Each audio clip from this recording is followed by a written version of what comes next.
রামিসা সহ ধর্ষণের বিচারের দাবিতে নারী সংহতির আজকের এই বিক্ষোভ সমাবেশ এবং মানববন্ধনে আপনারা যারা আমাকে শুনছেন তাদের সকলকে সংগ্রামী শুভেচ্ছা জানাচ্ছি বাংলাদেশ ছাত্র ফেডারেশনের পক্ষ থেকে। সংগ্রামী বন্ধুরা, আপনারা সকলেই জানেন গতকাল থেকে শুরু করে পুরো বাংলাদেশ ধর্ষণ নিয়ে প্রচুর আলাপ আলোচনা হচ্ছে। 8 বছরের শিশু রামিসাকে ধর্ষণ পরবর্তী হত্যা, চট্টগ্রামেও আমরা একই ধরনের ধর্ষণের ঘটনাগুলো দেখছি। এই ঘটনাগুলোর প্রেক্ষিতেই আমরা দেখলাম সামাজিক যোগাযোগ মাধ্যমে এবং সারা দেশে আজকে শুক্রবার সারা দেশে ধর্ষণের বিচারের দাবিতে কর্মসূচি পালিত হচ্ছে এবং এর প্রেক্ষিতে আমরা দেখলাম সোশ্যাল মিডিয়াতেও নানা রকম ভাবে অনেকে শরিয়া আইন বাস্তবায়নের কথা বলার চেষ্টা করছেন এবং তার প্রেক্ষিতে বর্তমান যে স্বরাষ্ট্রমন্ত্রী, যাকে আমরা দেখলাম যে বর্তমানে এই ধর্ষণ থেকে শুরু করে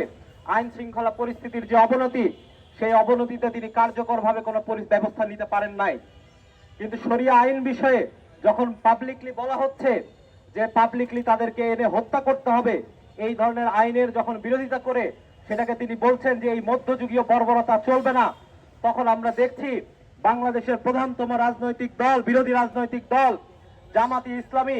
তারা সেই বক্তব্যের প্রেক্ষিতে তারা এখন প্রচারণা চালাচ্ছেন যে তিনি হযরত মুহাম্মদ সাল্লাল্লাহু আলাইহি সাল্লামের প্রবর্তিত আইনের বিরোধিতা করেছেন, ফলে এইটাকে তারা ধর্মীয় অবমাননার শামিল হিসেবে বলেছেন। জামাতের সাধারণ সম্পাদক এই বিবৃতি দিয়েছেন এবং একটু আগে আমরা দেখেছি সোশ্যাল মিডিয়াতেও সেটি নিয়ে আলাপ আলোচনাগুলো হচ্ছে।